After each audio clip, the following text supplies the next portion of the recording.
নমস্কার। রবীন্দ্রনাথ ঠাকুরের লুকোচুরি।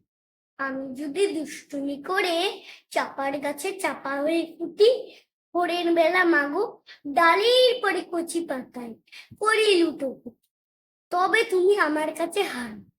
তখন কি মা চিনতে আমায় পারো? তুমি ডাকো, খোকা কোথায় ওরে?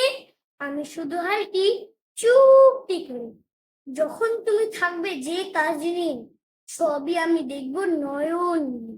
শান্তি করে চাপার তলা দিয়ে আসবে তুমি পিঠেতে চুল ফেলে, এখান দিয়ে পুজোর ঘরে যাবে, দূরের থেকে ফুলের গন্ধ পাবে। তখন তুমি বুঝতে পারবে না সে তোমার খোকার গায়ের গন্ধ আসে। দুপুর বেলা মহাভারত হাতে বলবে তুমি সবার খাওয়া হবে। গাছের ছায়া ঘরের জানালাতে পড়বে এসে তোমার পিঠে কোলে।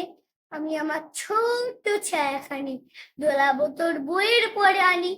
তখন তুমি বুঝতে পারবে না সে তোমার চোখে খোকার ছায়া ভাসে। সন্ধ্যেবেলা প্রদীপ খানি জেলে যখন তুমি যাবে গোয়াল ঘরে, আমি ফুলের খেলা খেলে টুক করে মা করবো ঘুরে যাও। আবার আমি তোমার খোকা হব। গল্প বলো, তোমায় ঠিক হবো। তুমি বলবে দুষ্টু ছিলি কোথা, আমি বলবো বলবো না সে কথা।